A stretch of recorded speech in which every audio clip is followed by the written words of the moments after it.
right, good morning. I don't know if it's morning time when you see this. Stuff is in my beard, but my little, what I call a beard. But I don't know if it's morning time when you watch this, but it's morning time for me. So, morning.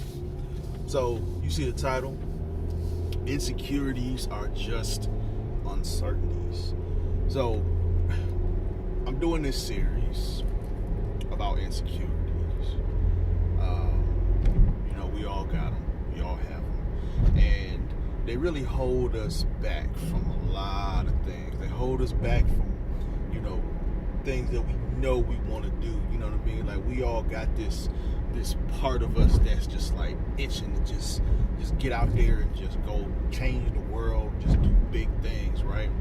But we all got these insecurities, these uncertainties about us that we just not sure of, right? You know what I'm saying? Like, we just not, it's holding us back, it's keeping us from doing those things that we know we want to do, that we know, is going to bring us value, right? Because we all have something that we are either good at or that we can offer to the world that brings people value, that brings the world value. We all have something. The thing is, we have these insecurities or uncertainties, if you want to call it that, that tell us that, well, what if this happens, or what if that happens? What if people see this about me? What if people see that about me?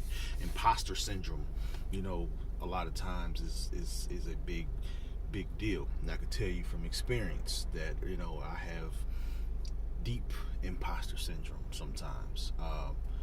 Even when I know I'm fully capable, but I still have imposter syndrome, even if I've done certain things before in the past. So insecurities are just uncertainties. So, and I can't look at the definitions right now, of course, because I'm driving. But uncertainty is actually in the definition of insecurity, right? You're uncertain about something about you. So the only way you could really get rid of an insecurity is to get firm about something, because the first definition of insecurity is just literally something not being firmly fixed, something that's prone to break, right? It's insecure. That really kind of sums up what a lot of people are going through. You know what I mean? Like, they feel they are close to breaking. A lot of times, a lot of people are just close to breaking, and there's these little cracks, these little chinks in the armor, that we call security. You know what I'm saying? These little chinks in the not chinks, I'm sorry, little kinks in the, if you want to call, emotional armor, right? And a lot of times these kinks turn into cracks. These cracks turn into complete fissures, and it just completely exposes us, right? And so a lot of times we hit what we call the breaking point.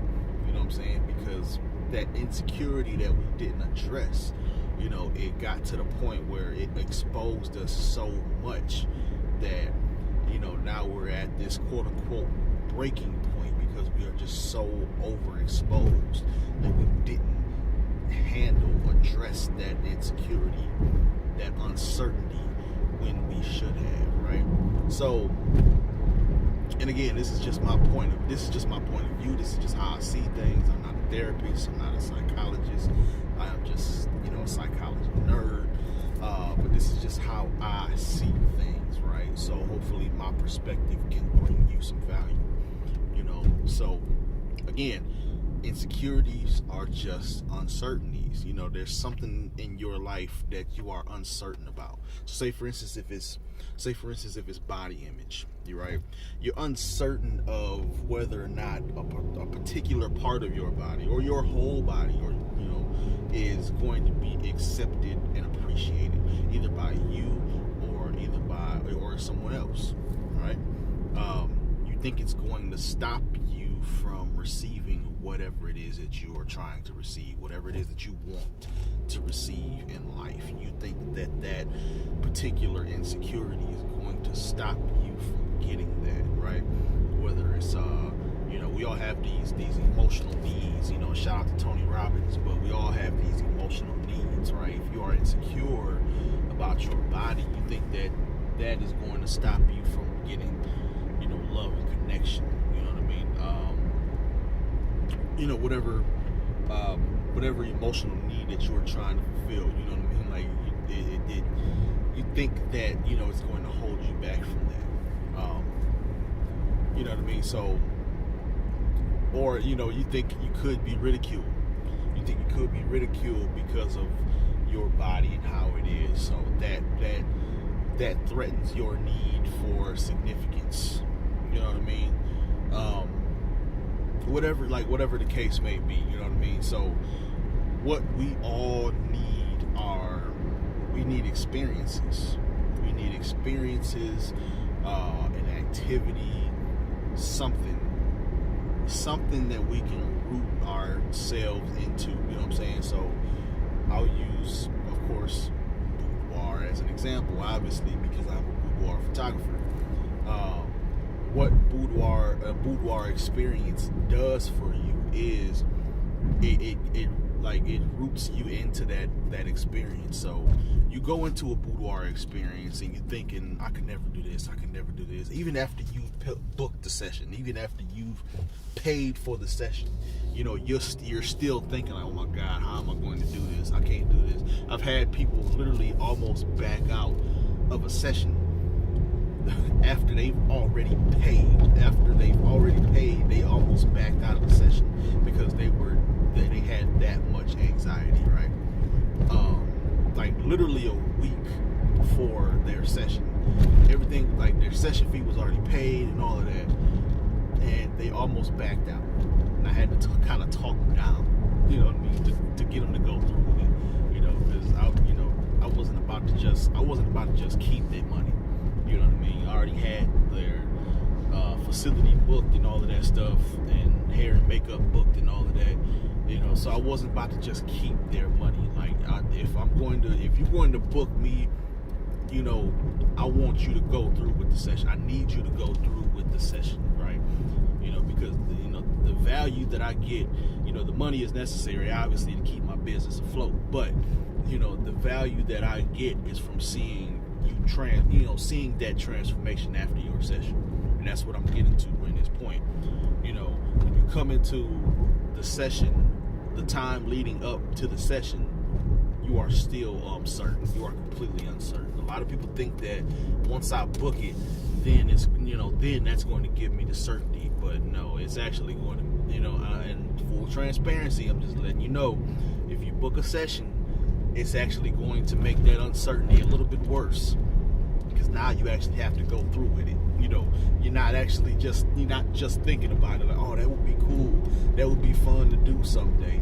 No, once you book the session, the anxiety actually goes up, because now you have to go through with it. You have to actually have this experience now. So, the anxiety and the uncertainty is going to go up. Up until the point where you get to your session and you start doing, your hair and your makeup and all of that, and that kind of gives you the ability, the time to relax.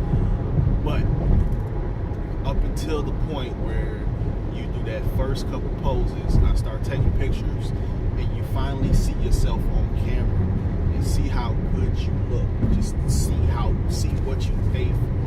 You know what I'm saying? You get to see what you sat in hair and makeup for. You know what I mean?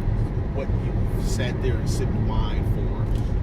Once you see the results, or just the initial results of what you look like on that camera, that's the moment where the transformation happens, when you realize, like, oh, okay, I can do this. You know what I'm saying? Like, and that right there is when you start to create that certainty that you've been looking for. You know what I mean? So you go into a session, insecure, uncertain, as soon as you step through the door, you're still insecure, you're still uncertain, even after you've booked the session. Once you see that first picture on that camera, that's when you start to get a lot more certain. Like, okay, I can do this. Okay, yes, I am beautiful. Yes, I am sexy. Yes, this is me. Like this was worth it. You know, this was worth the, you know, anxiety and all of that. Like this is worth it, right? So that is the thought process of what happens when you have a boudoir experience, right? You go from that insecurity and that uncertainty, you know, to even more insecurity and uncertainty after you book. You know, then once you see that first picture on that camera, that's when you start to get a little more certain. You start to get a little bit more relaxed. You start to get more secure within yourself. Like, okay, you know, I'm out of my element right now, but it feels good, right? And that right there, that's where confidence actually comes from, right? So, again, we all need some type of experience, some type of activity, some type of moment, some type of idea, some type of memory, right? That's going to help us build that bridge towards certainty, to build that bridge towards securities, to build that bridge towards confidence, right? They don't just come out of nowhere. You know, it comes from action. So if a boudoir experience is the action that you want to take, then obviously I can help you with that. You know, if you are interested, then send me an email, stan@respecthercurves.com, or you can just send me a text, 567-298-0297, or just go to respecthercurves.com, and all the information on how to book your session is right there. Be sure to join our Facebook group if you're not already in it. Of course, if you're in the Facebook group, you're watching this right now, and I appreciate you being a part of the community. But yeah, so I'm going to be doing videos about, you know, this whole series is going to be about, you know, insecurities and how we're going to get past them, and how we're going to, build up that confidence in ourselves, because, you know, that's necessary. Again, like, you know, the experience, especially a boudoir, but the experience is going to help lead you towards, you know, that confidence, that security, that certainty, you know. But I want to help you, you know, build that bridge even before you get to that point where you book a session. So that's the whole point of these videos. If it's brought you value, please let me know. Or even if you disagree, if you see it a different way, you know, please leave me a comment and let me know what your thoughts is. I'm happy to, you know, have a discussion about it. Like I said, you know, I'm not a psychologist. You know, I'm just a guy with an opinion. You know, an opinion in the camera. So, hopefully, like I said, hopefully this brought you some value. Whether it did or it didn't, let me know in the comments below. I'll talk to you next time.